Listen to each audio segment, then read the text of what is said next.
Okaidi, welcome back to my channel, Maybe Between the Pages. My name is Taylor, and today we have another exciting episode of Page Chewing. Today, our two booktubers who are quite close to my heart. We have Steph, or Stephanie, from Stephanie Bookish, and Sid, or Sydney, from Sid Book Worrom. I want to, and of course, my wonderful co-host, PL. So I want to give you guys a chance to do a little bit of a self-introduction for anyone who doesn't know who you are if they live under a rock. Why don't we start with Steph and then go to Sid? Just let us know who you are and what you do in the book space. Hi, I'm Steph from Stephanie Bookish, and I guess my channel, I focus on a lot of vlogging, like either cozy vlogs or like challenge vlogs. I read a lot of fantasy, but I kind of read anything and everything. Like right now, I've been exploring a lot of romance, and I read horror. I would say that contemporary, like literary fiction, is not my go-to. So if you love that, I wouldn't watch my channel. Because it won't be there. But yeah, I'll read pretty much anything, but like my go-to is pretty much fantasy. You're in good company for that here. What about you, Sid? I'm Sid, or Sydney. My channel is Sid Book Worrom. I think a little bit I will be reiterated from Steph because I feel like we're pretty close together in friendship and also channel vibes.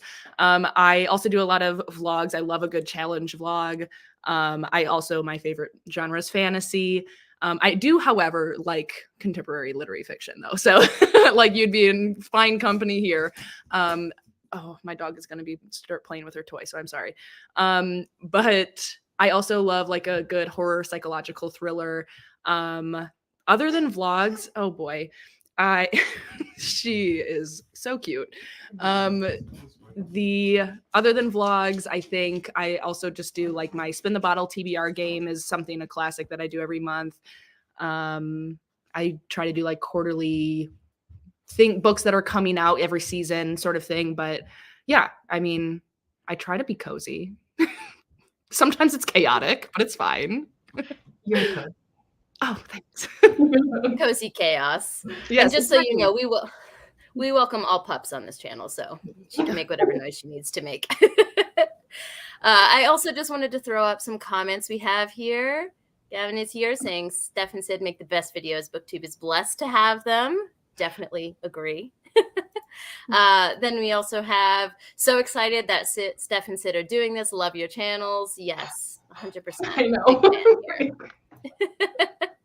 Costa Cassidy's here. Hey, we have Kayla, Jonathan. We've got a lot of people in the chat. So thank you everyone who's in the chat already stopping by. I'll get up your comments as often as I can. But I do want to start this chat by talking about your origin story. I think, I'm obsessed with that on Page Chewing. I always ask people what their origin story for reading is, for BookTube is. And I kind of want to put that question into one for you guys so you can answer either or. What's your origin on BookTube? And what were the books that really got you into reading, that gave you the passion that you have to make a BookTube channel? And I know that sometimes we forget every book we've ever read when a question like this is being asked. So I'll give you a second if you need it. Go. You want to go? No, you can go. Okay. I mean, historically in my entire life, I feel like books, like I've always loved reading. I've always loved reading and writing. Like any time I would go to any store, even if it was a grocery store, I would walk out with either a notebook or some sort of book because I would beg whoever I was with to get me something. And it was always a book or a notebook. And the first like memory that I have of books is obviously going to be Twilight. Just classic, right? But in terms of like my life trajectory, I kind of fell out of reading when it came to like high school, college, because I was in nursing school and it was very busy. I just didn't feel like I had time to breathe, let alone take time to enjoy a book for myself. So after I graduated nursing school, I like had all this free time. I was like, oh my God, what do I do with all of this time? And so I was like, oh, I used to like reading. And that's when I found BookTube. It was, I I think January, or no, the end of 2019. So then going into 2020, the good old 2020, this is what became of it was a project that, we were all home, and I was like, I looked at Caleb one day because I became obsessed with BookTube. I was like, all I did was watch people. I was like, I didn't know people did this, like talk about books online. Like, that's so cool. And I just remember one day I looked over at my now husband, Caleb, and I was like, hey, I think I'm going to start a channel. And he's like, I know you are. Like, I have a very hyperfixative personality where I was like, it became like, I'm going to do it. And then, slowly started just taking recs from people like Peruse Projects, mostly Books and Lala, the people. And I just fell in love with reading again, and then figured out how to start making content slowly but surely. So that's it. That's how it's been. Yeah, I definitely can relate to that. And also Maria had a comment here saying, can relate, college is brutal for reading.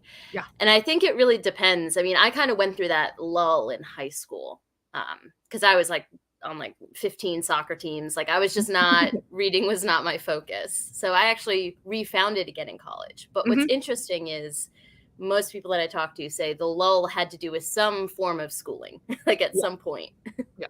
So we could definitely dig into that later. But we are delighted to have you back in the reading world. I'm so honored. Yes.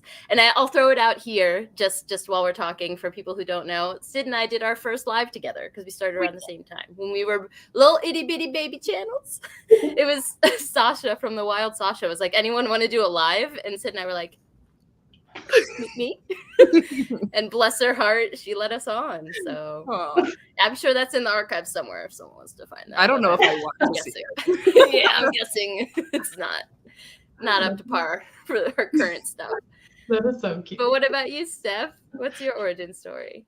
In terms of reading, similarly to Sydney, like when I would go grocery shopping with my grandparents or my mom, I would always get those Archie comics. Do you guys remember those? I would always get those Archie comics. I don't know if I really knew like what I was reading, what I was getting, but I just loved the drawings and I loved like getting into the story. To this day, I couldn't tell you anything about Archie, but I read them when I was younger. And then Twilight came out, Hunger Games, like I was really obsessed with all of those books.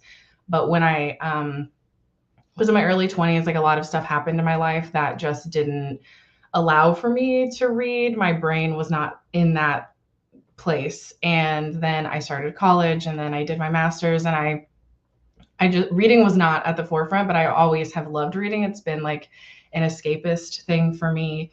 It's very much helped with my mental health for many, many years of my life. And so much like Sydney, when I finished school, I was like, what do I do with my life?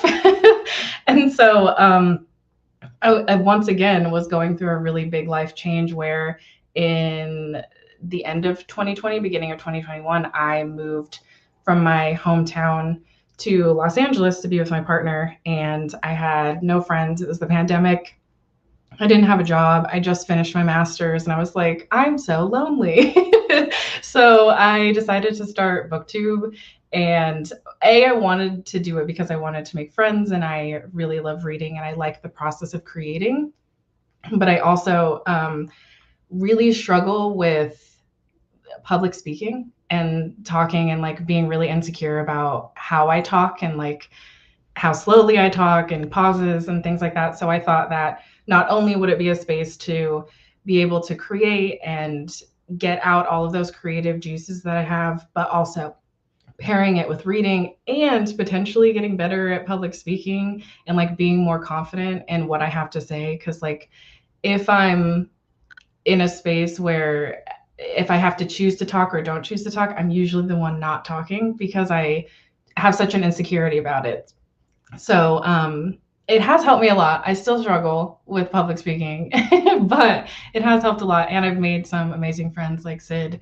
And I even have met some people in real life because of BookTube. So it's been a really, really amazing experience. And I feel like I haven't hit that point yet where I feel like I am burning out. I feel like because of all the friends and like the cool books that we get to read and stuff and being creative, it just continues to be really, really fun. So yeah, that's my origin story.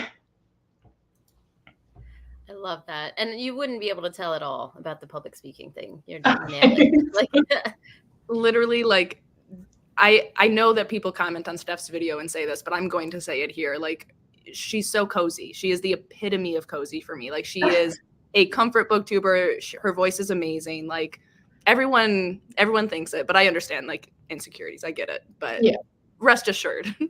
Thank you. Well, we're all our own worst critics, right? So like when you edit yourself for the amount of hours that we edit ourselves, you find out all these things about yourself. You're like, I didn't know I said that word so much. And now it's me. You know, you figure out stuff that you wish you didn't. So it's so funny that you said that, because one of the things that I laugh at every time is that when I start a video or like a new clip or whatever, I always go, hey. So I edit it out. I clap too. I noticed I clap too. Yes. I either go, okay, or yeah. I say, okay, hi. I always say hi or hey guys, and then I have to remind myself it hasn't been like 3 days since the last checkup for them. Like it's gonna be 2 seconds. I don't need to say hi. Yeah. Yeah, a bunch of people in the comments are saying they relate. Also, I wanted to put this up there. The Roomies Digest is with us. Hi, Monique. Hi. All right. So also I realized while talking, PL, I've never asked you really about how you found your way back to reading or if you've done it your whole life. I've never really asked you your origin story. How remiss of me. Oh, yeah. Just remember, because I'm old, Taylor, it's a bit of a longer origin story. So be careful what you ask for here. No, but to condense it, read a whole lot when I was really young. When I got to close to high school like you, athletics was everything. I was big into athletics. Didn't read as much. Then near the end of high school, got into it again. When I got to university, yes, heavy dose of reading. You know, I took medieval literature, modern history. So yeah, there was a lot of reading, but I loved it. And that's when I rediscovered my love of fantasy. And then when I went to university for a year, dropped out, started a family, got married, blah, blah, blah. After splitting, went back to university to get my degree. That's when I rediscovered reading. And that's when I really, but at that point, as I got into my career in law enforcement, I was reading much more like police procedurals and murder mysteries and that sort of fare. And then, I don't know, something happened later on in life when I was just starting to, like, the kids are finally starting to grow up. Like, finally, you can see the light at the end of the tunnel. Love them. But you can see, like, okay, I'm going to have some more time on my hands one of these days. And I got back into, fantasy again. And then that's when I realized, you've also wanted to write a book. Your whole life you want to write a fantasy book. And I was like, well, time's a ticking. And so, and then of course you get to that stage. I think I talk about this with you a lot, Taylor, when you realize, okay, nominally half your life is over. There's more time behind you than ahead. And you're like, okay, you know what? I better get on this if I'm going to get it done, especially if I want to have a body of work. So that's why, hence, in my 50s, I'm published. But also part of that, I've always subscribed to the, thank you. I've also subscribed to that Stephen King mantra that if you're not an avid reader, if you're not a voracious reader, and you don't read a lot, then you're not going to be as good a writer. So I took that seriously. I'm one of those uber focused, like, well, Ted knows me, knows what I'm like, right? So goals, achieving things. So yeah, and that's how I got back into reading and writing. But just quickly, when it comes to BookTube, I owe 90% of that to my wonderful friend above me, Miss Taylor, because I saw Taylor mostly, some other great professionals in the community, Philip Chase, AP Canavan, Steve Talks Books, so many, Tori Talks. I could go on and on, but yeah, seeing them and seeing what they did, and just making books come to life, and making me, like, I'm someone I felt, well, I'm not easily influenced by someone else's opinion. Well, when it came to books, I found out that I somewhat was. And I believe both you were mentioning earlier that you watch people bring their love of books to YouTube, and there's something about the medium of visual that's different than reading a written review. And the more I watch BookTube, the more I got obsessed, and I'm subscribed to everybody's like, oh my gosh, I have, I'm subscribed to 100 channels, and how I'm going to watch all these videos, and but everyone I watched, I found something for me when it came to books, and just kept reinvigorating my love of reading.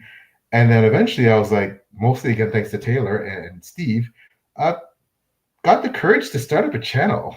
And but predominantly my channel is what Taylor and I do with page chewing. But I'm starting to slowly, I plan to ramp it up. So, but yeah, but I definitely owe having a YouTube channel largely to Taylor. And she's so insightful. She's so perceptive with the things that she looks at when it comes to literature. And obviously she's a brainiac, but but besides that, she's very warm, she's very engaging, and she's really funny. And I always sit there sometimes where we're doing a live and we're interviewing. It's like Taylor comes with a question like, "Oh my God, that was brilliant," and I'm like, "No, that's I didn't think about that myself." So, anyways, yeah, I owe most of that to Taylor. But there's so many great booktubers out there. Get out of here! Oh, it's the truth. Well, it's the truth. You know that. But anyways, yeah, and yeah, I think in the future, especially when I retire, God willing, in a couple of years, about 5 years, I think that's when I will really start focusing more on BookTube. Then I'll still be writing, but I mean, BookTube will become much more of a when I have more time, when I'm not working full time and doing those other things. So yeah, but yeah, BookTube wise, a lot of it was because of Taylor and Steve from Steve Talks. So. Well, we welcome you to the community for sure. But what he said brought up something that I want to ask both of you before we get into like books, okay? Because we can't talk about those yet. But I want to ask you guys how your jobs interact with what you do on BookTube here. So I know, Steph, you're a librarian, and Sid, I believe you're an ICU nurse. Am I correct in that?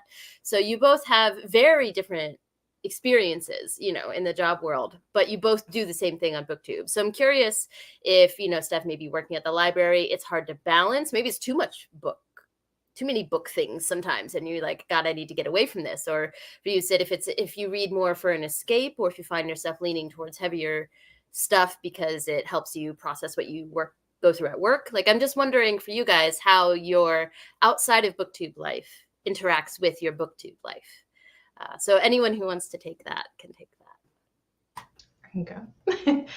Shockingly, being a librarian, I don't really read that much for my job. And I don't actually do much with books like that you would think that you would do as a librarian. The majority of my job, I'm a children's librarian, so the majority of my job is creating programming. And a lot of my programming, because I focus on literacy, is we do things like I've done a program series of food literacy. So like teaching kids about sustainable food practices, et cetera, et cetera. So like a lot of what I'm doing, surprisingly, isn't about books. And when it is, it's about middle grade or picture books. So it's vastly different than what I actually read in my day-to-day life. And I think also one of the things that isn't well known about what I do is I work with very vulnerable populations as well, because I would say that 85% of who we serve is people experiencing homelessness or food and housing insecurities. So it's actually a very hard job. It's hard to want to give to communities and not being able to have all the resources at my fingertips to help them. So I feel like I read a lot to escape things that I see. I mean, it's nothing what Sydney sees for sure, but I definitely feel like because I'm hyper empathetic, it really gets to me day to day. And yeah, it's just a lot to process sometimes, but like working with the kids is just like a really beautiful thing. They're so funny and like bright, and it makes me really excited about the future for a lot of these children. Yeah, but I feel like I don't interact with the same type of things that I read at work, so it doesn't overlap too much, I guess. I just wanted to pop up this comment before we move away from it. Sarah saying, every single time I hear Steph talk about being a librarian, I realize my childhood perception of what being a librarian is like is so far from the truth. Yeah. And she nailed it right here. Like, that is not the image I think a lot of people have. Yeah. And I think people really don't realize how important libraries are. And it's not until you talk to someone who works in them and the people that they serve and how libraries actually function in a community that you realize those things, you know? Yeah. I mean, I partially feel like one of the inside jokes, I guess you could say, about libraries is that we are our own worst marketing team because we don't actually teach the community what we do. A lot of that is money and lack of resources, but a lot of it is, I think we're so integrated in everything that we do every day that we forget other people don't know. And so we are truly our worst marketing team because we don't really advertise our resources very much, and we don't talk in depth about what we do very often. And I think people are often very shocked that librarians need master's degrees to become librarians. That's the number one thing that people always tell me. They're like, what did you even get a master's in? And I'm like, information and library science. So I just feel like we're very bad at telling people what we actually do. Well, also just that phrase, library and library science, you know, people, I'm not going to go down this rabbit hole, but the disrespect that the humanities get as someone who is a linguistics and anthropology major, you know, so I think what you just described is how to disseminate and give access to information to people. Do people not realize how important that is? Access to information. Let me make myself take a step back. I'm just going to say, Steph, I love what you do. Thank you. And I'm glad that you do it. Thank you. Round of applause for Steph. But actually, you do the God's work, okay? So. Okay, but so let's move to Sid. Yeah. It's just because it's different. It doesn't mean that it's more or heavier. It's just different. I mean, the last few years have been it's particularly difficult. It comes in waves every now and then, but yeah, I'm a ICU nurse in my day job. I specialize in neuro, so I'm a neuro ICU nurse. We deal with a lot. I work at a level 1 trauma center, so that means that like the worst of the worst come to my hospital, and I'm an inner city hospital as well. So like there are people that if cases from like the other parts of Indiana, they can't handle this level of patient, they'll get transferred to us as well. So not only do we do like strokes and aneurysms and, you know, all of like spinal injuries, but like any car accident, like any traumatic injury that could happen to your head or spine or anything like that, you might see me. I hope I don't see you. But okay. I think the biggest thing, it's really positive because I think that in the last 2 years, I've kind of like really found my groove of like appreciating what I have and like what I'm able to do, because I think in my heart, in my core, I'm a very like I want to be creative. I like really love being creative. I love creating things. I love the idea of the arts and humanities, but I also know that my brain is very much like scientific, and it's very loves the one answer. There's an answer to a question, and there's a way to treat a disease. There's a way to, you know, combat high brain pressures, things like that. Like I know how to do that, but I also love BookTube because I can kind of stretch those other parts of my brain and work those parts out. So it's like I love both of these jobs, and I mean, it's not like BookTube is a job, but like, you know, it is a means of income and at the end of the day, but that's not what I look at it for. I mostly like, it's an outlet, you know, like I love going to work at my nursing job, but I also love that it is only 2 days a week. Like I'm part-time there because of BookTube, which I'm so grateful for, because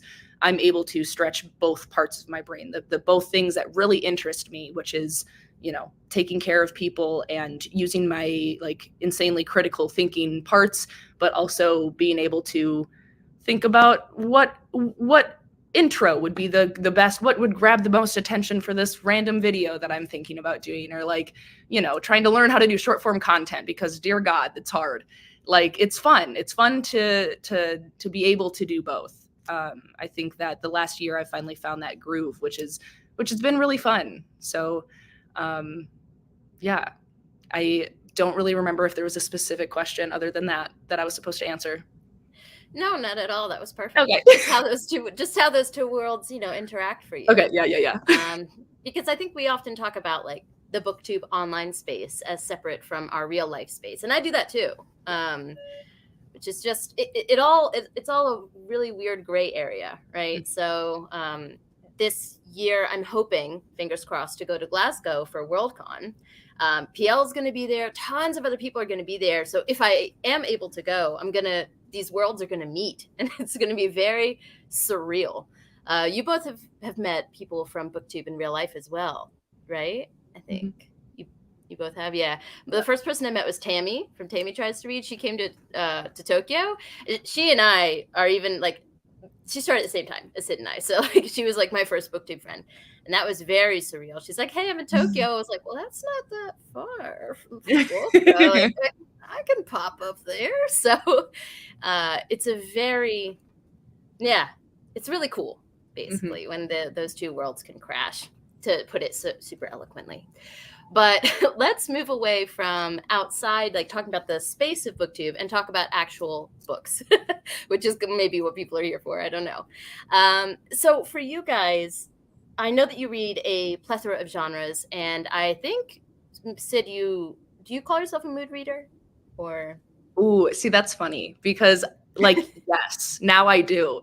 Okay. I think I'm a little bit of both though, because I can't look at all of my whole shelf, all of my shelves. I can't look at all my books and be like, what am I in the mood for? Like every month I do my spin the bottle TBR game. So like I do make a TBR, but I mood read within the TBR. And even then, if none of those books sound good, I will go mood read. Like I've learned that what's important is that reading should be fun. So like I've definitely chilled out a lot with like my hard rules in my game and things like that. But I think at my core, I'm a organized mood reader. I didn't have that word in my life until now, and you just perfectly pinpointed it, because after giving birth, what were monthly TBRs and wrap-ups didn't exist for me. But that was my first time going away from such a structured thing, and I'm a very, box checky person. So I'm trying to find where I fall in that world now, and I think organized mood reader. You might want to trademark that, because I've never actually said that until now, and I think that was just a off the cuff. That worked. You heard it here first, folks. Coined. What about you, Steph? Are you a mood reader? Yeah, I think. I mean, one of my really good friends, Erin, she is of the opinion so aggressively that I'm not a mood reader. But I actually don't make TBRs. Like the only time I make TBRs are for videos that I have in mind. And even then, like sometimes if, I'm just not feeling that TBR, I won't film the intro till the end. So it's like, it maybe seems like I have constant TBRs, but I'll switch it up.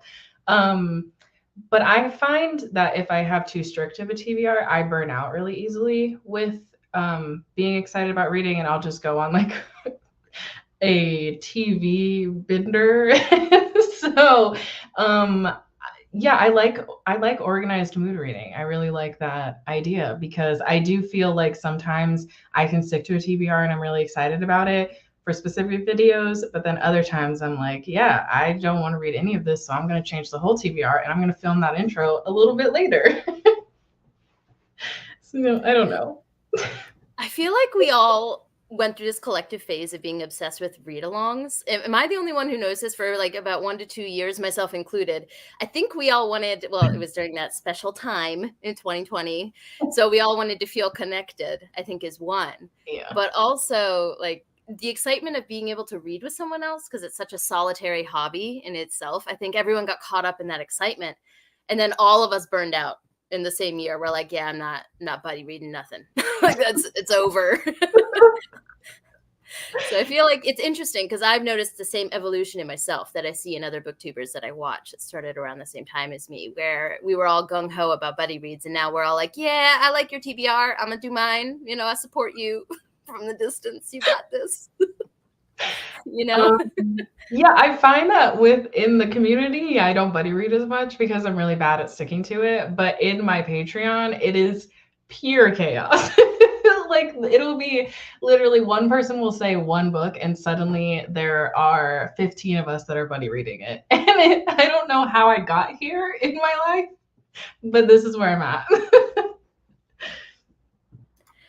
That is another question I had for you guys. I know both of you have a Patreon as well, which is a whole other level, like to having just a channel. So for me personally, I know it's been something that's felt daunting because it involves, and rightfully so if people are paying you money, extra content and extra attention to the people doing so. So it's just kind of felt overwhelming for me, but I have zero personal experience in dealing with it or the bonds it can bring you to other people. So I'm curious for you guys, your experience with it, not necessarily the people in it, you know, but if the concept of having this extra content creation space, how has that kind of worked for you guys? Overall positive, ups and downs? Yeah, I mean, it is having my Patreon, like, it's called the greenhouse. It's cute.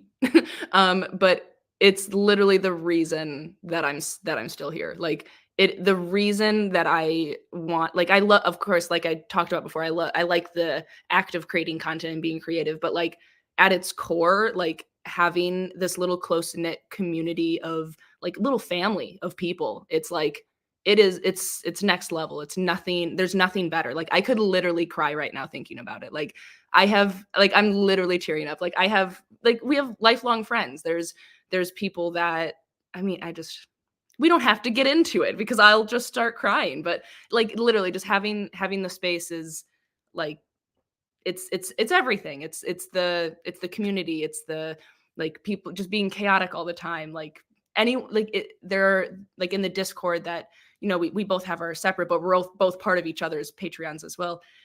But like there are different threads in the Discords that's like there's like mental health, there's exercise, there's food, there's literally anything. Like we all collaborate together on literally almost everything.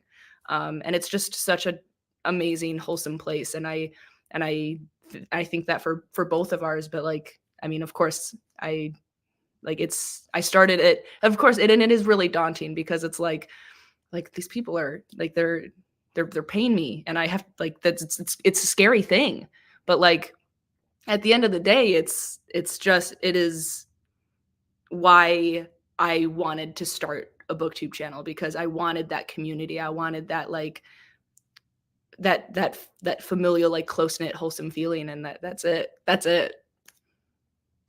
I'm so glad that you brought this up because this will be kind of a long-winded thing, but ultimately what I'm trying to get at is that, like, Sid is a big part of the reason why I started a Patreon. So to get to that point, I've only been in the book community, I guess, like as a booktube for, I guess I'm going into 3 years, I think. And you kind of get to a point where, like, you have made friends, but sometimes you feel kind of on the outside. I feel like as a creator, even if you have really great friendships, like I love Sid, I talk to Sid all the time, I have other friends that I talk to all the time, I still often feel like I'm on the outside. And I think that's just because of the process of creating, like, you don't have a lot of time to talk to people or access to people, and we're all kind of doing things and we're all busy with our lives and creating, etc. But also because we're both Enneagram 2s and we're nervous about people not loving us. That too. And I'm very I do, and I'm very shy. So like I will never be the person to reach out first. It's my toxic trait I hated about myself, but it's just who I am, and I deal with it. That all being said, I remember telling myself, I was like, okay, when I hit like 5K or 6K or something, if that ever happens for me, I will start a Patreon. That will be the thing that I do. And I kept like putting a goal on it. And I remember Sid started her Patreon, and I finally had the means to join it. I joined it, and I remember I would go to some of the sprints, but it was when you did a weekend readathon. And I remember I was there for the entire weekend, and I was like, man, I love this. Like, I love this space. I love these people. Like, I feel very safe in Sid's Patreon. And I was like, this is something that I want. Like, why am I putting a cap on when I get to that point in my when I get to that point in my like booktube career or whatever you want to call it, because it doesn't matter. Like if people want to join, the numbers never have mattered to me anyway, but like I just had this weird arbitrary goal in my mind that like, oh, when you hit 5K, that's you've made it, like then people want to subscribe to your Patreon or whatever. So I did it well before 5K. And it's been the best decision that I've made in my life, honestly. And I know that sounds like extremely dramatic, but I literally talk to everyone on my Patreon every single day, and they are my best friends. Like it feels weird because you're like, oh, they pay to be there. But if I got rid of Patreon and they never were paying to be there, I would keep that Discord and continue to talk to them and like be friends with them. So that is like the best thing that I've ever done in booktube. And like again, it's all thanks to Sid. Like I really do feel like that what gave me the push to do it. And like I still feel safe there. I still love doing all of the things in her Patreon. And yeah, there is a lot of pressure, I feel sometimes, to put out enough content, because I don't want them to feel like they're paying for nothing or that like I'm not doing enough for them. But I feel like because I love them so much and I love like interacting with them so much, that pressure doesn't translate to me like feeling frantic about having to get things out there. It's just that I want to just give, but I do have to know my limitations. But yeah, I love Sid. I have a lot of love for Sid. I always have. Well, first of all, I actually started crying. You're not the only one. No, same. But I wanted to like the moment, Taylor, that you said that you like were thinking about a Patreon or anything, I wanted to unmute. I am the biggest proponent of starting that, like a Patreon or some community, whatever platform you want to use, like, because like I don't know if it's like, I don't think it's just my experience. I feel like most people, if they start a Patreon, it's like, it's the best. It is like your people find you and you find them, and it becomes this just perfect little chaos mesh of wholesomeness, and it's just perfect. And like, even though like Steph said, like there is the pressure of like wanting to make sure you're providing what it's worth and things like that. But even when like things get like, if I'm really busy or things get behind, things come up, it's like, even then all the people, they're there for the community. And there's like, anytime that I've needed like an extra week for like an exclusive video or something, or have to push off a book, like Caleb and I are supposed to buddy read Icebreaker together because he was a hockey player, and it's the hockey like we were supposed to read it, but things are going on. So I get really worked up sometimes that it's like, if I can't provide it immediately or something. And everyone is always like so sweet, like literally the best. They're like literally just do it whenever you want. Like we'll watch it whenever you do it. And, things like that. It's the best. But my point, sorry, I got on a little rant, a little side quest over there. But my point was that I wanted to tell you, Taylor, immediately, like, you do it. Like, it's worth it. It is worth it. Like, I could just imagine, I started brainstorming immediately, like the type of extra things that you could do, like even just things like this, like an extra page chewing or an extra like hour of something, like whatever you would provide, it would be worth it. Like, you're amazing. Mm-hmm. And if thank you. Thank you. This is such a love fest, and I'm just, oh, my heart's so warm. But I did want to pull up what Claire said here, which is, I honestly think of Patreon less as paying for content and more for supporting their favorite creatives, which I think is a really good way to think about it. I never remember that. I think it's hard from the side to remember. It is. That, right? Well, because I think Sydney, you and I are very similar in that, like, that Enneagram too. We are people pleasers. I just want to do everything and anything that I can for Patreon because, and it's not even about like, oh, because I want you to continue to support me.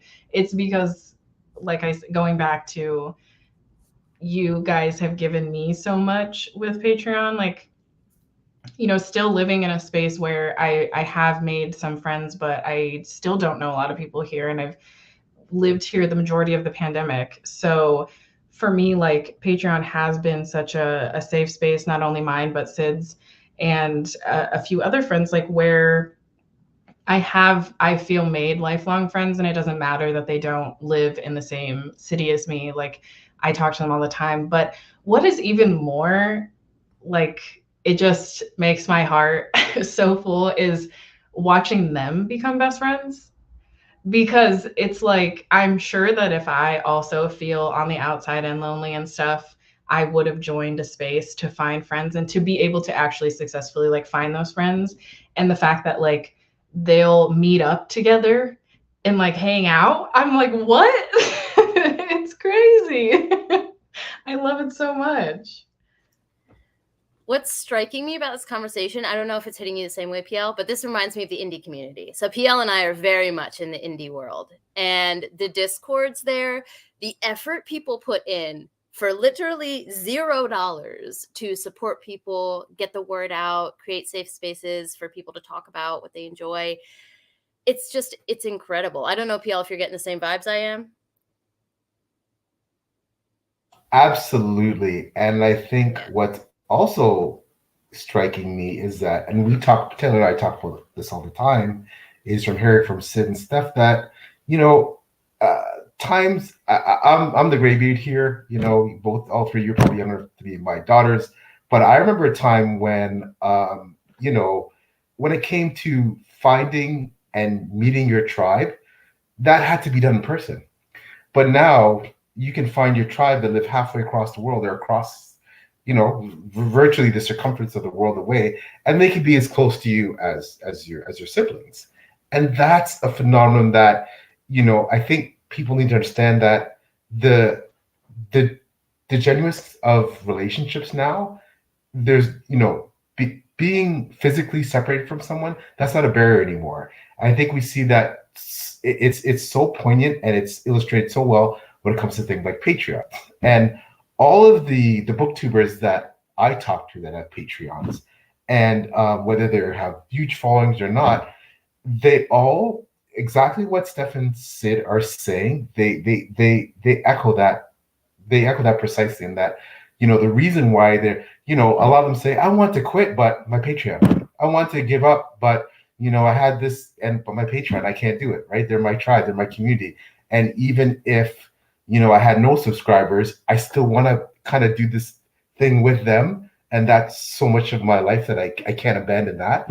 And so, yeah, that it's just amazing that, you know, in the 21st century, that we can formulate these amazing relationships through things like BookTube, essentially. And, you know, by virtue of that, you start this Patreon, and then you find these wonderful friends that, you know, you probably never would have otherwise found. I think that's just incredible. 100%. And I wanted to just pull up this comment, which is Tammy's here. Hi, Tammy. This conversation is just the best vibes. It absolutely is. Best people, best vibes. All right, so let's talk about some book content here. So we've all established that we've got some organized mood reading, disorganized buddy reading going on amongst all of us. But recently, I wanted to ask what you've been reading, maybe some highlights from what you've been reading recently. From me personally, I've been reading The Ninth Reign by Jen Williams, which you can see behind me, and I will not shut up about it because I'm obsessed. It is top tier. If you haven't read it, get on it. Okay, I'm reading the third one, The Poison Song, right now, and my new thing for the last couple months is I'm allowing myself to binge, because I haven't allowed myself to do that for a really long time, creating content. So I'm allowing myself to binge this series right now, and I'm having the best time. So I'm just curious about you guys recently, anything that you've read that is just a highlight. It doesn't have to be an all-time favorite or, anything like that, but something you want to shout out, something that made you think. And, to go on the thinking side, I recently read Dragonflight by Anne McCaffrey, and I have lots of thoughts. Okay. I just watched your video. I watched your video with, who else were you on there with? It was Chris and Luke. I was like, alive. Oh my gosh, the rant! I loved it. I loved it. I'm going on a classic fantasy journey. I started it last year. I made a classic fantasy TBR. I read one book from that fantasy TBR last year, so it is continuing. And I have now read Dragonflight, and it's just that book gave me a lot to think about and talk about. So the idea of it being a product of its time and things I can appreciate and some things that I absolutely will not abide. It's just gave me a lot to think about. So those are two books recently that I've read that got PL's still laughing at me, but that got me my brain going. So wonder for you guys if there's anything recently you've read that you'd like to highlight. I mean, you should know what I'm gonna say. Everyone. My whole entire personality is the Faithful and the Fallen series by John Gwynne. Like, I don't think I will ever shut up about that series in my entire life. Like everything about, like, I never read it last year, but I read Malice 2 years ago. It was actually for Erin, because Erin told me from Booked and Busy. She's amazing. But I took a year off, and then I allowed myself to binge the last three last year, and it was just the best time of my life. Like, everything about that series is perfect. Other than that, like, I panicked when you said that, because it's like head empty, no thoughts. Whenever anyone's like, what book do you like? Understand. Like, none of them. That's why I said recently. Like, it doesn't have to be a favorite, but we'll roll with the John Gwynne thing. So yes. I haven't read Faithful and the Fallen, but I've read You wounded me. Okay, fine. I know, but I've read Bloodsworn. So I started with his most recent, and I'll read the backlist one day. Have you done Bloodsworn yet? No, I haven't. I have it, though. I know. No, it's on that. The next series, because there's another, I think it's of Blood and Bone. Maybe it's not. It is? Okay, cool. I think so. It's another trilogy set in the same world as The Faithful and the Fallen. And so that's the next one I'm going to read. And it is top high priority. Yes. PL, you read it? Oh, okay, yes. Oh, John Gwynne. Oh, sorry. He's over there. He's over there on the top. So yeah, anything by John Gwynne, but Bloodsworn, Sid. Oh, okay. Just get the tissue box ready too, because I tell you, the second book has still left me. I don't even know what. Yeah, I love. I don't know what to say. Okay. Oh, it's going to be perfect for you then. Perfect. Amazing. Can't wait. I love being destroyed. Speaking of being destroyed, I finished my Robin Hobb journey, and I'm not really okay. I like how all of us just went, ah. Yeah. Yeah. Like, I read the whole Realm of the Otherlings in probably about a year. Biggest mistake in my life. Like, why did I do that to myself? It's like a shell of a human. I'll never look at reading the same. It's actually what made me want to go on my classic fantasy journey, which, Taylor, I saw your comment this morning actually about that. And I've read now, I started reading Barbara Hambly, which I do like. Actually, I really enjoy the book that I read by her, but I really want to start my Mercedes Lackey journey, because that's also a very expansive world. But yeah, Robin Hobb ruined me. And I finished the last book, I think the end of last month. Will I like reading ever again? I don't know. Time will tell. But I had a wonderful time. Fitz is everything to me. I'm the fool. Book hangovers are so rough. You know, I can feel one. There's one impending for the Poison Song when I finish it. You know that feeling where you want to read the end, and then at the same time you just want to put the book down because you don't want, you know, it's coming. You know, so. I did actually put off the last book in the Fitz and the Fool series for like 5 months because I just was not ready. I was like, you know, I can't say goodbye yet, so I'm gonna do other stuff. Yeah, it's real hard when you go through that, but it's a, you know, blessing at the same time. Tammy says that's when you start reading fanfic. Yes. True. Yes, 100%. There's so much content out there. So I wanted to kind of get your guys' thoughts then on, we're not going to do any super spicy controversies, okay? But there has been this past year, at least in my section of BookTube, repeated cyclical drama about negative reviews. There's a million repeated cyclical dramas out there, but this one seemed to increase in frequency in 2023 for me, at least. The amount of times I saw it coming across my timeline in multiple forms. Sometimes from the author's side, saying, you know, anything below a 3, you shouldn't write the review. Sometimes from content creator side, saying that I've seen the take that anyone who writes negative reviews is just doing it out of being a negative person. There's no reason to write those. So I know that I've seen both of you do negative reviews before. So I'm curious and so have I. I mean, I have a whole rant review for House of Sky and Breath. Oh my God. I loved the first Crescent City so much. Okay. That I went into the second book with such high expectations, and I was like, this book is trash and I hate it. So that was basically my take for the second book. And that's well known on my channel. So, you know, I've done those reviews myself as well. But I would be lying if I said I didn't think a little bit more carefully. Like I said, I'm very much in the indie space of how I talk about an indie book I didn't like. Not that I don't say I didn't like it or talk about how much I didn't like it, but the words that I would use, like the word I just used for Sarah J. Maas saying this is trash, I would tread maybe a little more carefully if it was an indie book that had 3 reviews. And I think it would be disingenuous for me to say that I don't think that way, because Sarah J. Maas, she's never going to be on page doing, I don't think. Well, if she is, I'm sorry in the future, Sarah J. Maas, but never say never. I don't think let me put it this way, my review will not impact her sales even a little bit. Agreed. So Agreed. So I just putting all of that kind of those thoughts out there. If you want to pick up on any of those, what are your thoughts on this negative review discourse we've been having?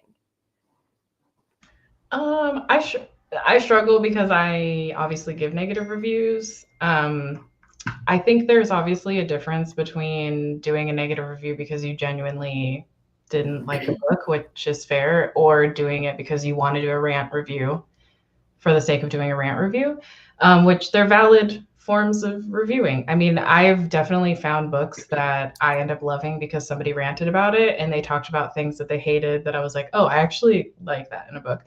So I see the value in negative reviews, but I definitely try to be really mindful about how I negatively review something, but that's like a personal thing for me. I don't really think twice when somebody has a negative review and it's like really scathing. I just take it for what it is. But for me, I try to be a little more mindful about how I'm reviewing generally, I guess, but especially negative reviews, I try to hit on the things like maybe why somebody else would like it. So yeah, I guess I do think more about when I'm doing negative reviews, but I don't think that we shouldn't do negative reviews. I think that not reviewing just because it's negative is not my truth, but you know. Yeah, I couldn't agree more, especially with the last part. And I think that a big thing is like, what is your intention of reviewing, of like, if it's a negative review, what is going to be your intention of how you are telling people that it's negative? If you're going out there just to like talk about how horrible a book is, and also like sort of like not attack an author, but attack just like the readers who enjoy it, I feel like that method of negative reviewing, I don't think that is helping anyone other than your view count, because obviously those videos, they typically do really well, which is fine. You know, like if someone does a video like that, like again, like I don't think twice. It's like, I love that for you. Like if you want to do that, then absolutely. But like, I'll be the first to tell you that like one of my least favorite books in the whole world is Magnolia Parks by Jessa Hastings. And I'm so sorry, but like, and I know people love that. Like people love that book, and that's totally fine. But like my intention of reviewing that book is like, I always, even if I like, it's my least favorite book ever, in my review, I'll still try to be like, even though like I don't like anything about it, it doesn't mean that like I try to say like these are the themes, these are the tropes, these are the things that it reminds me of. Like it's very Gossip Girl-esque. So I say in my review, like if you like Gossip Girl, you might love this. Like, and that's fine. I just hate it, and that's also fine. You know, everyone has their opinions. Everyone's valid to have those opinions. But I think that if like, I don't know, it's just like, it depends on your delivery and intent, I think. But like, I think like, again, I want to reiterate something Steph said. Like, I remember I was at a library sale a couple months ago, and, you know, there are books that like, I've seen the cover before, but whatever. Like it was on sale for $3. So I looked it up on Goodreads. I saw one of my friends, actually, she posted like a 1-star review of it. And so I read her review, but it was like, one of the things that she hated about it was the like the almost stream of consciousness style writing. And I was like, oh my God, I love stream of consciousness. So I bought it because it's like, negative reviews can be positive for some people, you know, like, it can help you find certain things that you actually like. Well, that's a huge thing for me, and that's why I think that negative reviews are important in the space, because it can get into the hands of the right readers because of doing a negative review. But again, it's all about like what Sydney's saying and what I said before. It's your intent in how you're negatively reviewing something. Like I'm just being, when I read my books, I'm just being honest about how I feel about them, and I'm not like, I don't know, I feel like if I were here for views, I would be doing much different content on my channel. So for me, it's just like, if I don't like it, I'm going to tell you that I don't like it.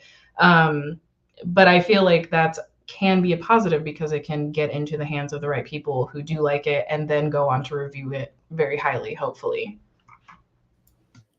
Definitely agree. And that's a well-written or well-articulated bad review. I think one that can get it into someone's hands. And like we said, there is a space for ranting, but I think there's also something to be said for keeping something in the group chat that I think a lot of people have forgotten about. You know, like, you can hate something viscerally and have nothing good to say about it, but just say it privately. Like you don't need to blast it. So I think that's something that some people might need to find some balance on, myself included. Maybe, I don't know, maybe I'm doing a call out for myself. We'll see. But I do think that that's important to be able to do. There's different spaces for that. Also, I see, also don't tag authors in negative reviews. Yeah, if you do this, please don't. That's just unnecessary, I think, about that. Positive reviews. I mean, I'll tag an author in positive reviews. I know we had Ken Liu on Page Chewing, and I ascended to a whole new plane of existence when that happened, because I was so happy to talk to that man. But ever since then, every time I read a new one of his books, I'm not surprised it's 5 stars, but I tag him. I'm like, you did it again, you know. So I think that you can bring a little drop of joy into, you know, an author's life for tagging them in that way. And Maria also says, I also see it as a way of getting to know a reviewer's taste, which helps me fine-tune recs from them better when I know where we overlap and where we don't. And I love this comment, because I have a private book club that I'm a part of that, you know, isn't on my channel in any way, shape, or form. But myself and Yanni, I don't know if anyone else knows Yanni from the community, but she and I have polar opposite tastes. Like if she likes something, I'm not gonna like it. And the opposite is true. So knowing her taste is so useful for me, because she is like, oh, I loved, you know, the way that the story was told. I'm like, I'm gonna hate it then. I'm just gonna pass that one, you know. So I do think that knowing another person's taste is really, really helpful. I also just wanted to say I'm glad I'm not the only one who felt that way about House of Sky and Breath. Thank you, Gavin. And welcome, Aaron. Okay, so we talked a bit about controversy, and we're also coming up on an hour here, so I don't want to take too much of everyone's time, but I do want to ask you guys, and you can take a minute to look at your Goodreads if you need to, if the books that you've read disappear. But I wanted to give everyone watching a kind of talking about knowing people's tastes, a snapshot of what you enjoy. So a list of maybe 3 to 5 books that can give someone an idea of what you like to read.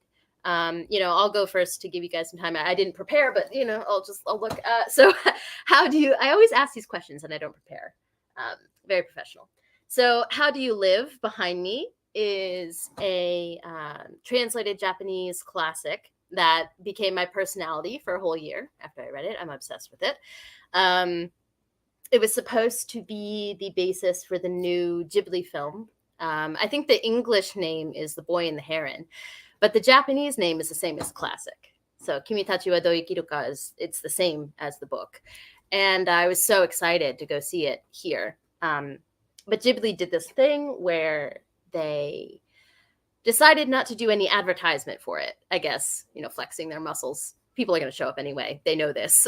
So everyone just kind of had the name to go on. And so I thought it was going to be an adaptation. And I got there. And let me tell you, it has absolutely, literally zero to do with the book. So that was fun. But I have a review of that up, actually. And people do not like that I didn't like the movie. So that's getting some engagement. But that book is definitely part of my personality. I would say another one would be Legacy of the Brightwash by Crystal Matar, which you can see behind me also next to it. That is if you like to be crushed, if you like to be emotionally manipulated and then destroyed, that book is for you. It is so for you. Yeah, exactly. Don't we all? Highly recommend. PL, I mean, you cried when you read it, right? I cried when I've never. Oh, I bawled like a baby. Who didn't cry? Oh my gosh. Yeah. I've never talked to someone who didn't cry. That book has. Sorry, I don't want to interrupt you. I just have to say quickly that book has. Well, you know why for me, Taylor. That book has all kinds of meanings for me that go so far beyond 90% of the books that I read. So. And I can go back and give a summary for the books later if you guys are interested in any of them, but I'll just go through the list first. Jade City, not a surprise, part of my personality. Jade City, also The Grace of Kings, the whole Dandelion Dynasty. Talked about Ken Liu earlier. Adore that. And one more. I'm tempted to say Brandon Sanderson because I adore the Cosmere, but just because that'd be first. Yeah, see, that's the thing.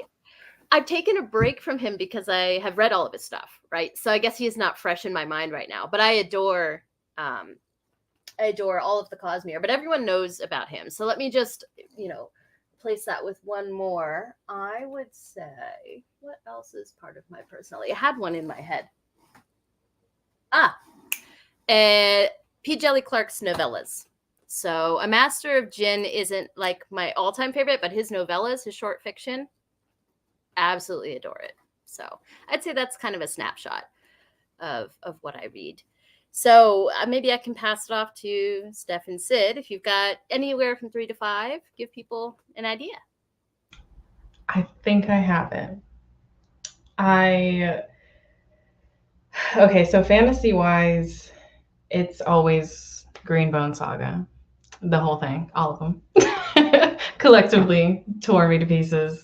I recommend it widely, but it's one of those books, I am usually definitely somebody who, when you don't like a book that I like, I normally can be like, yeah, cool, that's fine. Greenbone Saga, don't even talk to me about it if you don't like it. It's just putting it out there. It's just like, don't.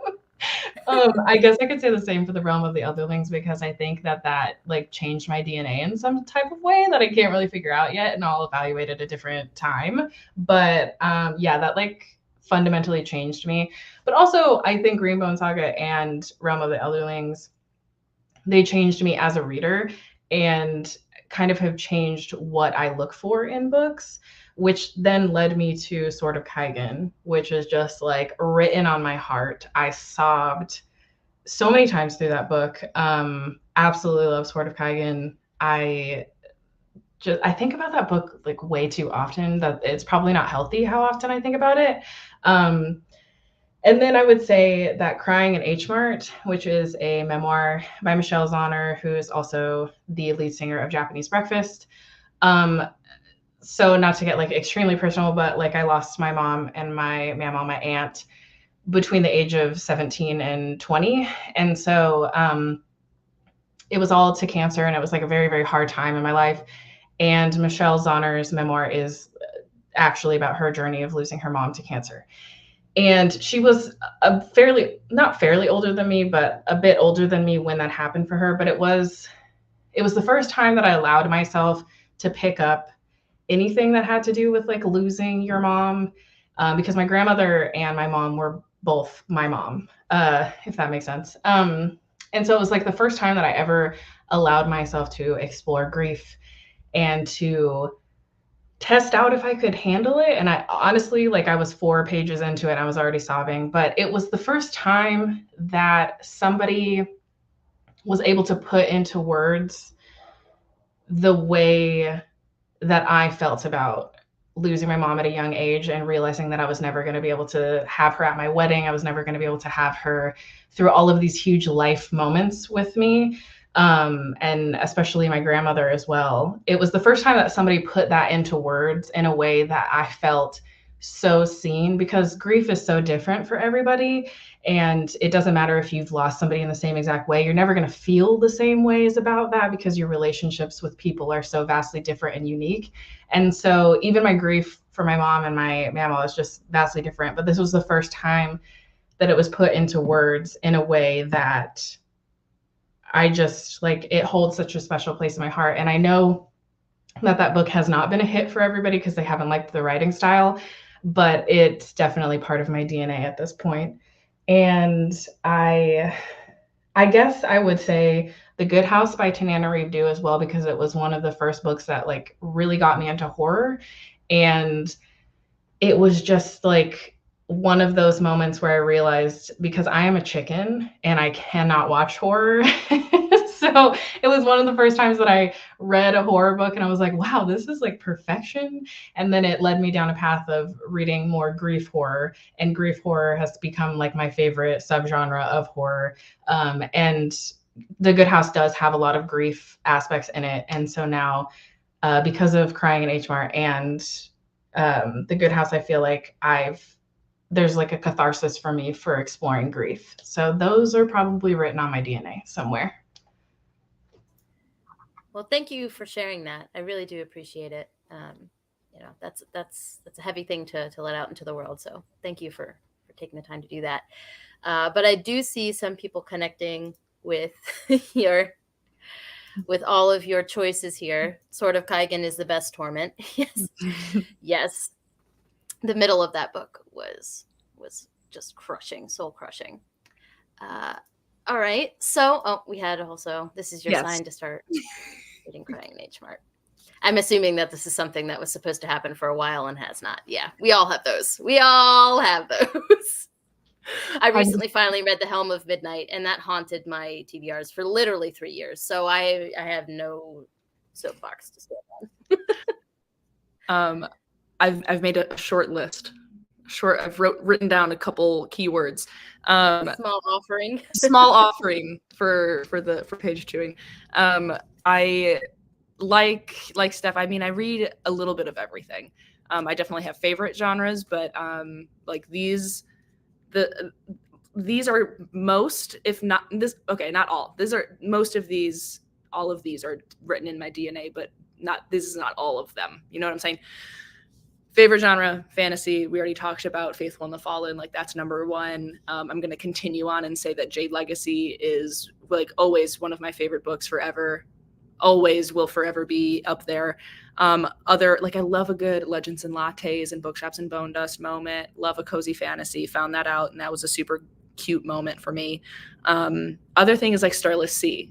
Oh, I hate when it does that. I'm sorry. I still have that on my thing, so it always alarms me whenever I see it. Okay, I'm sorry.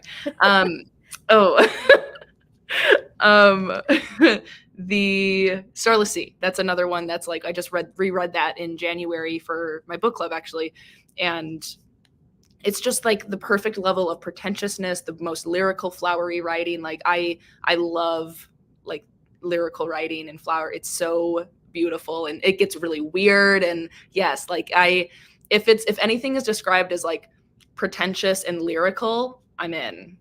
Like it could be either or, but yeah. Starless Sea is definitely one of those. Other things, like I love the weird stuff, like Bunny by Mona Awad, like, oh, top tier. Like, what is going on in that book? Why was it written? I don't know, and I love it. Night Bitch by Rachel Yoder, phenomenal. Absolutely love that one. To keep on like the weird things, like We Spread by Ian Reid, Our Wives Under the Sea, Last House on Needless Street. All of these are like sort of like the weird books and like psychological things that I like. To get into more like lit fic moments, Tomorrow and Tomorrow, hold really close to my chest too, because I loved, like, it involves video games, and I grew up playing games. That's another reason why I love Faithful and the Fallen, because it reminds me so much of Skyrim, and it's just like the epitome of it. I love it a lot. But Tomorrow, just like there's nothing I don't love about that book. And likewise with like Black Cake by Sherman Wilkerson, Pachinko by Min Jin Lee. Like those are the types of, like, I love like multi-generational. I love like slice of life. Like you really get to be with the character for like that much of a book. It's phenomenal. And then lastly, because I had to hit kind of every genre, romance. I love a good beach read by Emily Henry. Like that is one of my favorite romance books. It's the book that made me realize that, oh, I do like romance for books. Like I used to think that was like, no. I remember in my BookTube newbie tag, I'm pretty sure in that video I said, I don't like romance. Like I don't want to read romance books. I'm pretty sure I said something that audacious. And and now then I tried beach read like probably less than a year later and fell in love with it. I loved it. But I have found that I love like the hard-hitting romance books like 7 Days in June and You Made a Fool of Death with Your Beauty, because likewise with Steph, like grief is one of my favorite like topics to hurt myself with in the literary world, because like it's like Steph said, I mean it's so different for everybody, but I love reading about how it is explored. And then it in turn helps you explore it within yourself as well, because we're all living with some form of grief or another. And, it's just, I think it's beautiful, but obviously very difficult. But like You Made a Fool of Death with Your Beauty. Like I've never, and it's kind of reiterating what Steph said, but that book did that for me in a sense of like losing someone and never like, I sobbed like a baby. Like I've never actually seen it written so perfectly for me as well as it was in that book. So yeah, it's great. I love the plethora of genres that you talked about. Yeah, that was probably too many, but it's what happens. There's so many. We're on page 2 to get to know you, so there's never too many. I definitely agree, though, that reading through different genres can give you different things. And something that was so hard for me about Legacy of the Brightwash that I mentioned earlier is there's a theme of motherhood, which if you've been around my channel, I'm a new mom, so or parenthood, and that like it was so well written that I couldn't for a while. I had to like put the book down and take a while. But I do think that when an author is good at writing those things, like you said, it helps you work through it yourself. And there's such a beauty to connecting to a story like that. So thank you both for sharing, like intimate things that helped you out. Yeah. If I may,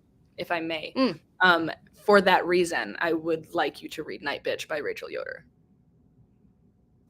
Okay, so I just need to prepare myself. All right, I'll make sure that I'm in the right mentality to do that. It's about. I'll write it down. Well, I can tell you about it later if you want, but tell me what it's about. Well, it's about a woman who like has her child, and she is originally like an artist, and she it's almost like a memoir-esque told in a way, but it's like it's one of the weird books. So like she wakes up she puts her artistic career on hold to raise her son, and she wakes up one day and finds like a patch of hair on the back of her neck, and she thinks she's turning into a dog.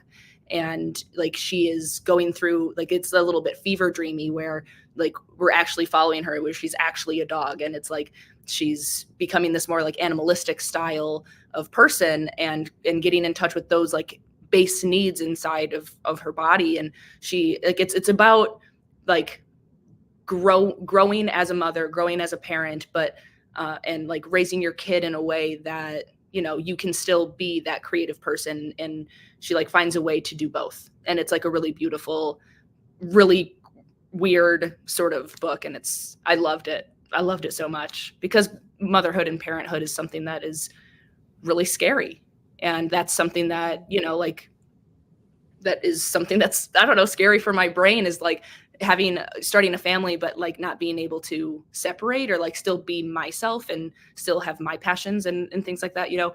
So like that book was really beautiful for me. Sold. Exactly. It's like you're a booktuber or something. You know how to talk about books. Something like that. Wait, sorry, Sydney. Did you ever play God of War? No, I didn't. I played RuneScape. Okay. So the newer God of Wars that came out, I always forget the name of the series for the new John Gwynn. The Bloodsworn. Yes. It is inspired by the new God of Wars. Okay. So if you like those stories, you'll probably love it. I'm putting it in a tab right now. I'm still trying to sell it because I love it too. I mean, you know, Goliath gods, you know, like ripping through the sky. Those vibes are always top tier. I want so badly to be a gamer, but I'm just not. I thrive the best when I watch someone next to me and it has a good story that I can follow along with. Like, you know, when it was in the 90s and it was like, you know, jump to press space, you know, space bar was jump, and then the arrows with Tomb Raider, like that was my era. And now we're way past my era. I can't be doing all these combos. No, I want so badly, but I can't. So I'll just watch others do it.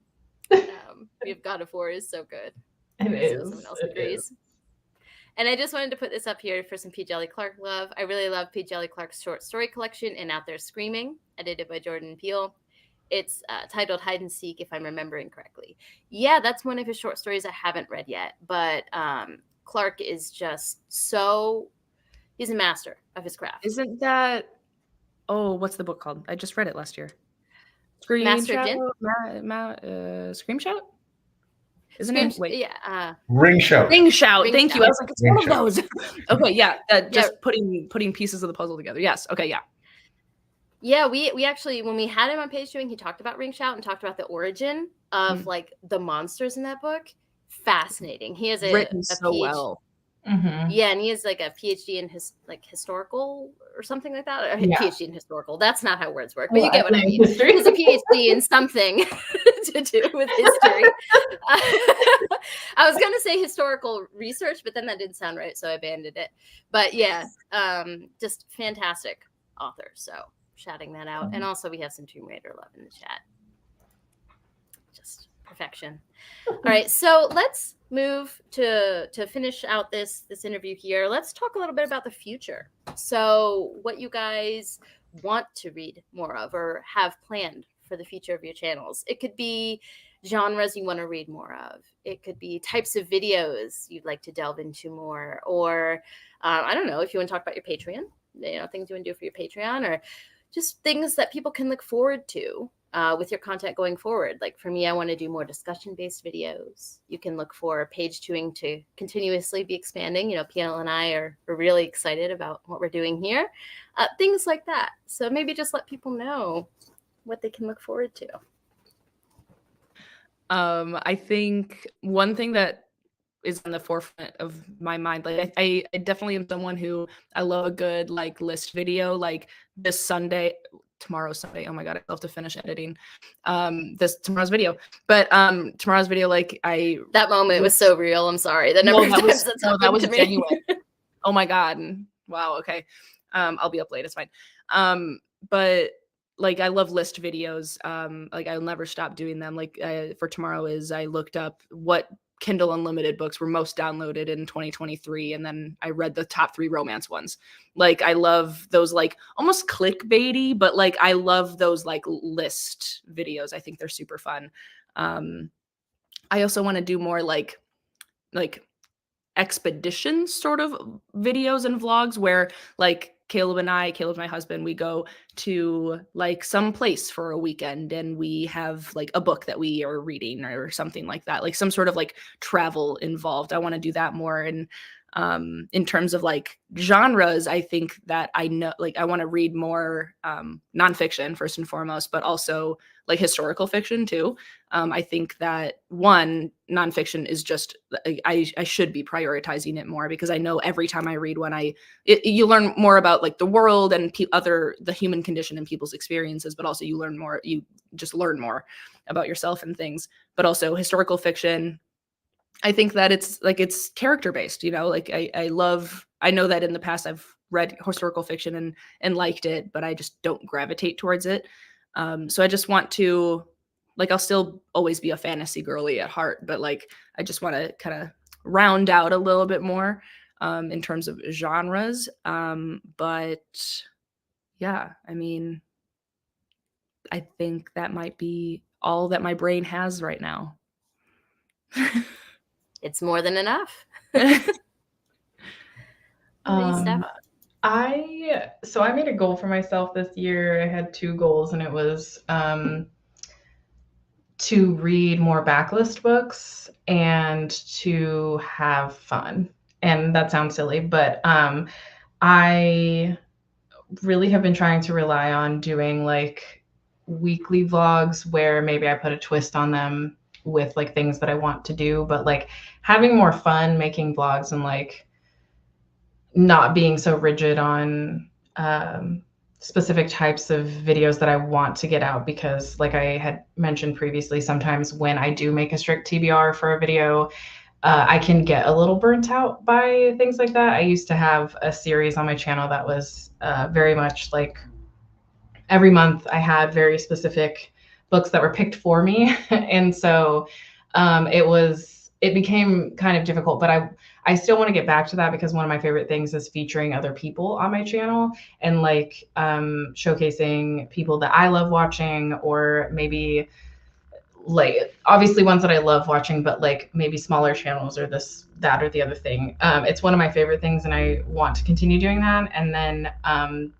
I've come to this realization that I wanted to teach people more about the library, but I struggle with wanting to do like a Q&A, because I live in California, and so my experience is vastly different than what other libraries are experiencing, and like obviously what requirements are needed. So I've been trying to focus more on teaching about resources that libraries potentially have, rather than answering questions about like how to become a librarian, because it's different for everyone. So I'm just trying to have fun and like incorporate things that I'm like passionate about and excited about, and not putting too much pressure on myself about growth or anything like that.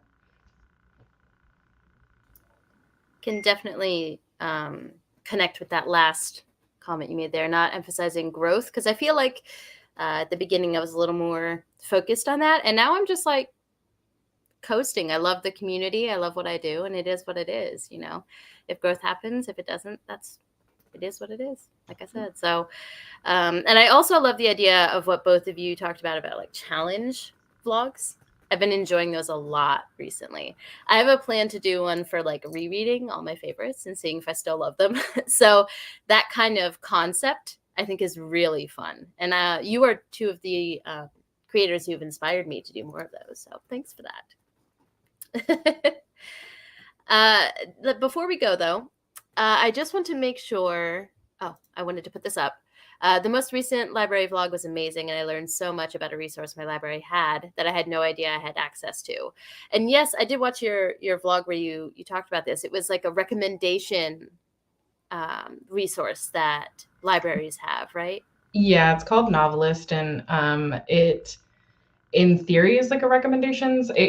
So it was built to be a referencing tool for librarians, so that if you don't read specific genres, or maybe you don't know about certain types of books, you can find books that are similar to it, even if you don't have like the exact knowledge of something that might be like it.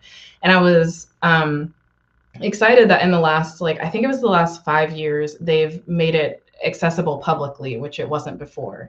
And so now it's typically embedded into a catalog. So if you go on your website and you're searching for a book, they might have something that says like read-alikes in your catalog. It's not at every library, because all of the resources in the research section of your library's website are subscription based, so they pay for them. So they may not be paying for it, but a lot of libraries use it. And it's really cool because you can not only get like read-alikes for books you like, but you can find authors, like it has similar authors, et cetera, et cetera. And yeah, it was one of those really cool things that I was like, people don't really know about this, so why not just like make a video about it? But yeah, no, it's not everywhere. And I guess that's the other downfall about doing videos like this, is same with the Q&A. It's not like necessarily universal, but I'm trying. No, that was something that I didn't even know existed. Now people know to look for it. You know, how do you know to look for it if you don't even know it exists? So very important information, in my opinion. And also just want to agree with Gavin here. Late night editing can be fun. Make it cozy and chill. Can't wait for the video. Yeah, I mean, that's the only time I can edit, when my daughter is sleeping. It lets me edit. So crack beer, editing, you know, I make it cozy. All right. If I'm gonna spend my free time doing it, I'm gonna enjoy it. So that's my mentality anyway. But if anyone has watched this or is rewatching it after and reaches the end of the video and they don't know where to find you guys, where can they go to find you? Of course, your channel, but also any other social media that you want to shout out. If they want to join your Patreon, all those lovely communities you talked about, where can people find the two of you? I couldn't find the button at first. Instagram is where I think I'm most active, other than my Patreon, obviously, is the Greenhouse. If you looked up my channel name in Patreon, I guess you would find it. I don't know if you look up the Greenhouse if it would come up. I've never tried, but yes, Patreon would be my favorite place. But I'm most active in probably like Instagram stories, not so much in the grid, but I am posting stories pretty much every day because I like to lurk on Instagram. But I am trying my darndest to take TikTok more seriously.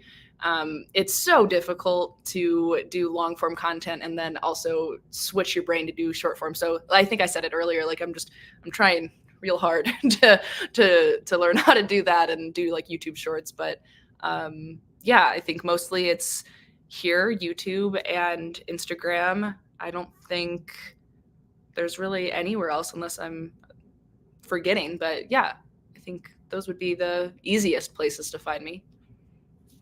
I feel you on the short form content. Oh, so difficult. It's not in my blood. It's just not. Oh God, I'm trying that too. I wanted to take TikTok seriously this year, and it hasn't happened. You know, hasn't manifested for me. But you know, I'm still trying, still thinking, still working that out. We'll do it. We'll do it. I'm also very active on Instagram, mainly in my stories. I don't really post that much on my grid either. I don't really have Twitter or Threads or anything like that. Or I have that, I don't use them. Patreon it's called Witchwood Apothecary, but I think you can just look up my name, which is Stephanie Bookish, which is also Stephanie Bookish on Instagram. Yeah, and then I'm really active in Discord. If you end up joining Patreon, I'm in the Discord every day talking probably way too much. Yeah, I always I dip in and out of Discord. You know, like I'm really into it for a couple days and then I forget to check it. I need to get better. Sometimes it can be overwhelming. Some people find it a little bit confusing and overwhelming, because it is. I mean, it can be both of those things. So that's fair. Yeah. Well, I know PL is not a fan of Discord, right? But where can they find you, PL? And also tell us a little bit about your books. You mentioned being an author earlier. I have them on display behind, but Yeah. So you can usually find me beside Taylor on her channel of mine doing page shooting. As she said, really excited about what's going on this year. Before I talk about me, just want to say, Sid and Steph, it was just amazing getting to know more about you. And Steph, thank you so much for sharing a bit of some very personal stuff. And I'm very sorry to hear. And you're both awesome. And Sid, thanks for the rec. I immediately put Starless Sea on my TBR when I heard you describe it. I'm like, yeah, Taylor knows me right up my alley. So I hopefully get to have a well-earned prose snob is what PL is. Stop. Prose lover. Prose lover. Let me put it that way. And if I may quickly sneak in a rec in there, especially for Sid, have you read Warlord Chronicles by Bernard Cornwell? Historical fantasy, Arthurian, one of my top series of all time. Can you say it one more time? The Warlord Chronicles by Bernard Cornwell. He's a very popular historical fiction writer. He's best known for the Saxon stories, otherwise known as The Last Kingdom, Uhtred of Bebbanburg, and the TV show and all that. But the Warlord Chronicles, it's a trilogy. It's Arthurian. It is masterclass. I think get ready to get your heart broken too. It is just amazing. Okay. So in the tab. Thank you. Anyways, yeah, P.L. Stewart. I'm author of the Drowned Kingdom saga, a series about a really messed up protagonist. And thank you, Taylor. Yeah, and you can read about the books. You can find out about the books, on www.plstore.com. That's my website.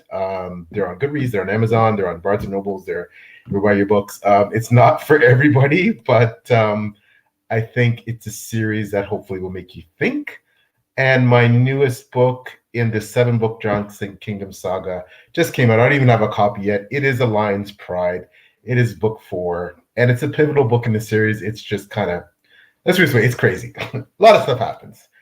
Taylor has read it. Actually, I have been honored. Every book I ask people who are dear to me, who I really respect in the writing community, to provide endorsement blurbs for each book. I have different people for each book, and Taylor humbled me with that for this book. So I can't wait to send her a copy so she can see that in light. So, but anyways, yeah, it's a game changer, I think. And if you like epic fantasy, if you like a lot of political intrigue, if you like kind of magic that's very ambiguous, that you're not quite sure what's going on, and if you like, I'd like to think, interesting and thrilling battle scenes, I think it might fit your bill. So anyways, but yeah, so we find Before I Go blog with Taylor is an assistant as well. I am too, with my reviews and Goodreads. So thank you, Taylor. No, I'm going to add a little bit to your pitch because you're a little too humble there. But yes, the honor was mine to be able to put a blurb on your newest book. But just to give anyone watching an idea of what it's about, it's called A Drowned Kingdom. Is the first book, and basically the premise is we follow. It's kind of like if Atlantis was a real thing, and so we follow the prince of this drowned kingdom, and he's left bereft of a home. But that home may have had some questionable morality that he was brought up with. So he enters the world, this wider world, trying to figure out what to do with the people who have survived the drowning. And he has a lot of prejudices with which he starts to interact with the world around him. And can be hard to read at times, but it really makes you take a look at what prejudice looks like from the inside. It's wonderfully written. Also, the prose is very elevated. Makes me look up SAT words all the time, so I'm like, I don't know what that word is. Let me Google it. And I love it. So just wanted to add that to the pitch. If you are here and somehow, you came through Sid's channel or Steph's channel, thank you so much for joining us. My name is Taylor. My booktube channel is May Between the Pages. I run Page Chewing with PL. We interview authors. We've interviewed agents, creatives from all over the booktube space. We just recently did one with Matt, who's the founder of The Broken Binding, which has taken the world by storm. So we just talk to everyone in the book space and through long form content, and we love, you know, hearing what different people do to bring this community together. So that's Page Chewing. My channel, you know, I do reviews, I do vlogs, kind of in a similar vein of Sid and Steph. If you like their stuff, I do similar stuff. And then also just to shout out Before We Go blog, as PL mentioned, I'm an assistant editor over there. We do some amazing written reviews. There's a big team there that puts out some great stuff. And we are also, we have a Spiffbo judge team, which I'm a part of. So if you don't know, Spiffbo is the self-published fantasy blog off, where 300 people submit their books, and then it's split into different teams, 10 different teams, and we read through all of them. And there's 10 finalists and 1 winner. And where we are at the channel right now, or in the channel, you know, your booktuber win. Where we are in the competition right now is the finalists have been selected, 1 from each team, and everyone reads them. And then there's 1 winner. So if you're interested, you can see updates for that on my channel and on Before We Go blog. If you want to get into indie, that's a really good place to start, because a bunch of people have already read them for you and told you which ones are worth it. I think that's all I need to shout out. If there's any socials you want to reach me on, they're all in the description box down below. But again, thank you so much to Sid and Steph for joining us. I missed talking to you guys. It's been a minute since I've done. That was so cute. All those hearts. Is that a setting? It's been. It's some silly thing that Mac has done with StreamYard, I think. It's an Apple thing. I don't know. I don't know how to turn it off. Well, it had good timing in that moment. But it's been a minute since I've been able to sit down and talk to some fellow booktubers, and just warmed my heart. So, and to everyone in the chat, thanks for stopping by. And we'll see you on the next episode of Page Chewing. Bye, guys.